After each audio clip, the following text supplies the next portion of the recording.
شروع اللہ کا نام لے کر جو بڑا مہربان نہایت رحم والا ہے۔ یاسین، حکمت بھرے قرآن کی قسم، تم یقیناً پیغمبروں میں سے ہو، بالکل سیدھے راستے پر۔ یہ قرآن اس ذات کی طرف سے اتارا جا رہا ہے جس کا اقتدار بھی کامل ہے، جس کی رحمت بھی کامل، تاکہ تم ان لوگوں کو خبردار کرو جن کے باپ داداؤں کو پہلے خبردار نہیں کیا گیا تھا، اس لیے وہ غفلت میں پڑے ہوئے ہیں۔ حقیقت یہ ہے کہ ان میں سے اکثر لوگوں کے بارے میں بات پوری ہو چکی ہے، اس لیے وہ ایمان نہیں لاتے۔ ہم نے ان کے گلوں میں توق ڈال رکھے ہیں جو ٹھوڑیوں تک پہنچے ہوئے ہیں، اور اس وجہ سے ان کے سر اوپر کو اٹھیرے گئے ہیں، اور ہم نے ایک آڑ ان کے آگے کھڑی کر دی ہے اور ایک آڑ ان کے پیچھے کھڑی کر دی ہے، اور اس طرح انہیں ہر طرف سے ڈھانک لیا ہے، جس کے نتیجے میں انہیں کچھ سجائی نہیں دیتا۔ اور ان کے لیے دونوں باتیں برابر ہے، چاہے تم انہیں خبردار کرو یا خبردار نہ کرو، وہ ایمان نہیں لائے گے۔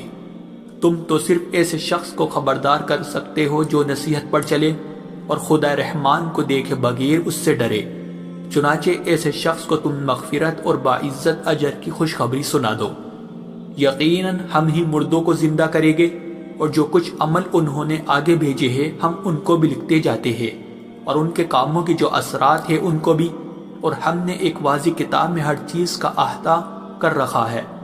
اور اے پیغمبر، تم ان کے سامنے ایک بستی والوں کی مثال پیش کرو جب ان کے پاس رسول آئے تھے۔ جب ہم نے ان کے پاس شروع میں 2 رسول بھیجے تو انہوں نے دونوں کو جھٹلا دیا،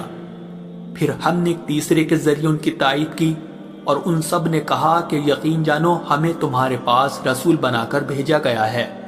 انہوں نے کہا تمہاری حقیقت اس کے سوا کچھ بھی نہیں ہے کہ تم ہم جیسے ہی آدمی ہو، اور خدا رحمان نے کوئی چیز نازل نہیں کی ہے، اور تم سراسر جھوٹ بول رہے ہو۔ ان رسولوں نے کہا ہمارا پروردگار خوب جانتا ہے کہ ہمیں واقعی تمہارے پاس رسول بنا کر بھیجا گیا ہے، اور ہماری ذمہ داری اس سے زیادہ نہیں ہے کہ صاف صاف پیغام پہنچا دے۔ بستی والوں نے کہا ہم نے تو تمہارے اندر نحوست محسوس کی ہے، یقین جانو اگر تم باز نہ آئے تو ہم تم پر پتھر برسائے گی اور ہمارے ہاتھوں تمہیں بڑی دردناک سزا ملے گی۔ رسولوں نے کہا تمہاری نحوست خود تمہارے ساتھ لگی ہوئی ہے، کیا یہ باتیں اس لیے کر رہے ہو کہ تمہیں نصیحت کی بات پہنچائی گئی ہے؟ اصل بات یہ ہے کہ تم خود حد سے گزرے ہوئے لوگ ہو۔ اور شہر کے پلے علاقے سے ایک شخص دوڑتا ہوا آیا، اس نے کہا اے میری قوم کے لوگوں، ان رسولوں کا کہنا مان لو، ان لوگوں کا کہنا مان لو جو تم سے کوئی اجرت نہیں مانگ رہے اور وہ صحیح راستے پر ہے، اور بھلا میں اس ذات کی عبادت کیوں نہ کروں جس نے مجھے پیدا کیا ہے، اور اسی کی طرف تم سب کو واپس بھیجا جائے گا۔ بھلا کیا اسے چھوڑ کر میں ایسوں کو معبود مانوں کہ اگر خدا رحمان مجھے کوئی نقصان پہنچانے کا ارادہ کر لے تو ان کی سفارش میرے کسی کام نہ آئے، اور نہ وہ مجھے چھڑا سکے۔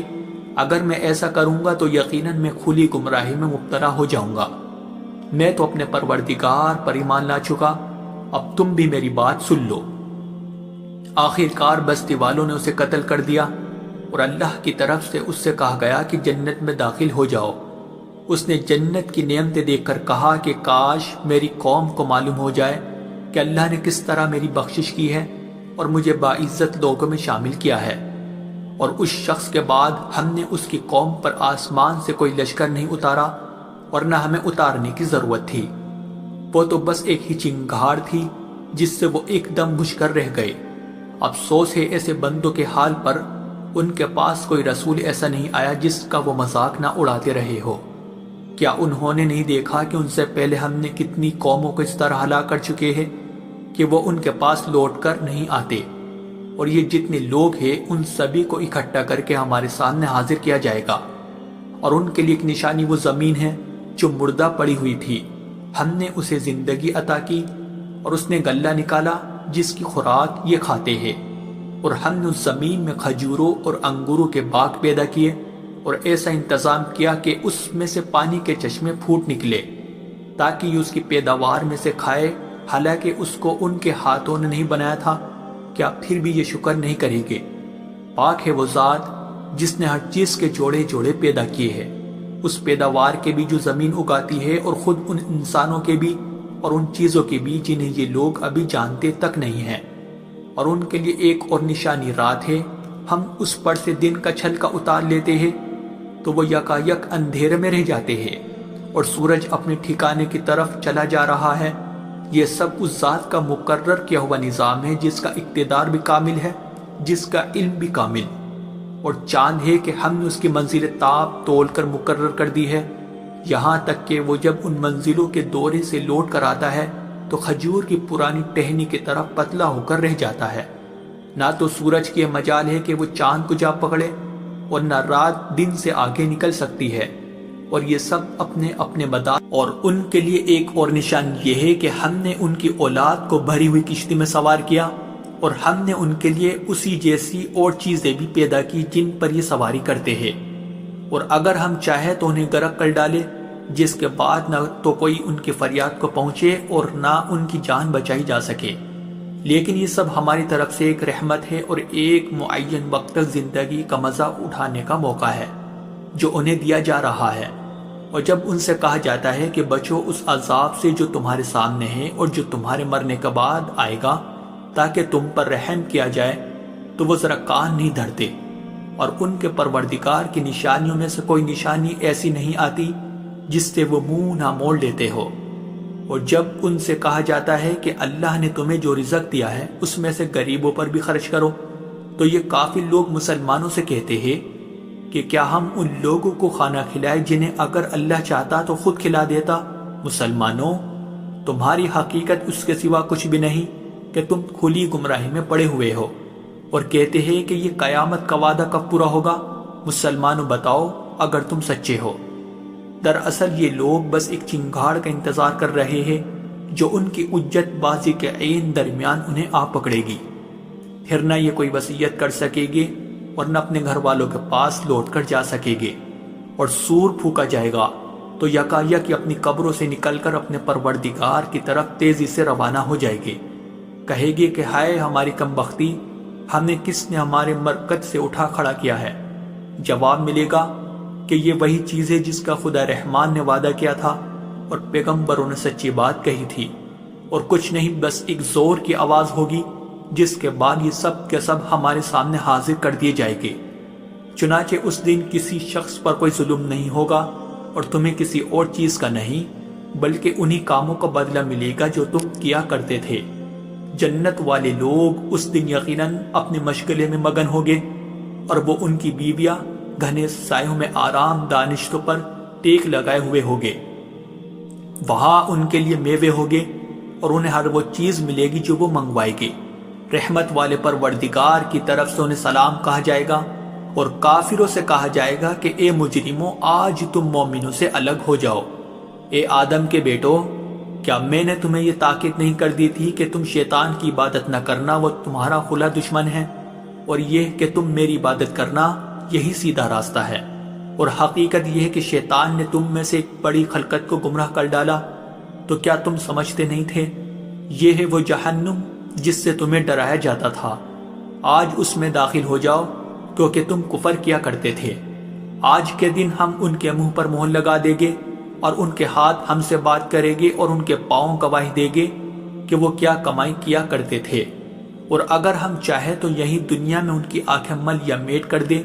پھر یہ راستے کی تلاش میں بھاگے پھرے، لیکن انہیں کہاں کچھ سجا۔ اور اگر ہم چاہیں تو ان کی اپنی جگہ پر بیٹھے بیٹھے ان کی صورتیں اس طرح مسخ کر دے کہ یہ نہ آگے بڑھ سکے اور نہ پیچھے لوٹ سکے۔ اور ہم جس شخص کو لمبی عمر دیتے ہیں اسے تخلیقی اعتبار سے الٹ ہی دیتے ہیں، کیا پھر بھی انہیں عقل نہیں آتی؟ اور ہم نے اپنے ان پیغمبروں کو نہ شاعری سکھائی ہے اور نہ وہ ان کے شایان شان ہیں، یہ تو بس ایک نصیحت کی بات ہے، اور ایسا قرآن جو حقیقت کو کھول کھول کر بیان کرتا ہے تاکہ ہر اس شخص کو خبردار کرے جو زندہ ہو، اور تاکہ کفر کرنے والوں پر حجت پوری ہو جائے۔ اور کیا انہوں نے یہ نہیں دیکھا کہ ہم نے اپنے ہاتھوں کی بنائی ہوئی چیزوں میں سے ان کے لیے موشی پیدا کیے، اور یہ ان کے مالک بنے ہوئے ہیں، اور ہم نے ان موشیوں کو ان کے قابو میں دے دیا ہے، چنانچہ ان میں سے کچھ وہ ہے جو ان کی سواری بنے ہوئے ہیں، اور کچھ وہ ہے جنہیں یہ کھاتے ہیں۔ نیز ان کو ان موشیوں سے اور بھی فائدہ حاصل ہوتے ہیں اور پینے کی چیزیں ملتی ہے، کیا پھر بھی یہ شکر نہیں بجا لائے گے؟ اور انہوں نے اللہ کو چھوڑ کر اس امید پر دوسرے خدا بنا رکھے ہیں کہ انہیں ان سے مدد ملے، حالانکہ ان میں یہ طاقت ہی نہیں ہے کہ ان کی مدد کر سکے، بلکہ وہ ان کے لیے ایک ایسا مخالف لشکر بنے گے جسے قیامت میں ان کے سامنے حاضر کر لیا جائے گا۔ غرض اے پیغمبر، ان کی باتیں تمہیں رنجیدہ نہ کرے۔ یقین جانو ہمیں سب معلوم ہے کہ یہ کیا کچھ چھپاتے اور کیا کچھ ظاہر کرتے ہیں۔ اور کیا انسان نے یہ نہیں دیکھا کہ ہم نے اسے نطفے سے پیدا کیا تھا، پھر اچانک وہ کھلم کھلا جھگڑا کرنے والا بن گیا۔ ہمارے بارے میں تو وہ باتیں بناتا ہے اور خود اپنی پیدائش کو بھلا بیٹھا ہے، کہتا ہے کہ ان ہڈیوں کو کون زندگی دے گا جب کہ وہ گل چکی ہوگی۔ کہہ دو کہ ان کو وہی زندگی دے گا جس نے انہیں پہلی بار پیدا کیا تھا، اور وہ پیدا کرنے کا ہر کام جانتا ہے۔ وہی ہے جس نے تمہارے لیے سرسبز درخت سے آگ پیدا کر دی ہے، پھر تم ذرا سی دیر میں اس سے سلگانے کا کام لیتے ہو۔ بھلا جس ذات نے آسمانوں اور زمین کو پیدا کیا ہے، کیا وہ اس بات پر قادر نہیں ہے کہ ان جیسوں کو دوبارہ پیدا کر سکے؟ کیوں نہیں، جبکہ وہ سب کچھ پیدا کرنے کی پوری مہرت رکھتا ہے۔ اس کا معاملہ تو یہ ہے کہ جب وہ کسی چیز کا ارادہ کر لے تو صرف اتنا کہتا ہے کہ ہو جا، بس وہ ہو جاتی ہے۔ غرض پاک ہے وہ ذات جس کے ہاتھ میں ہر چیز کی حکومت ہے،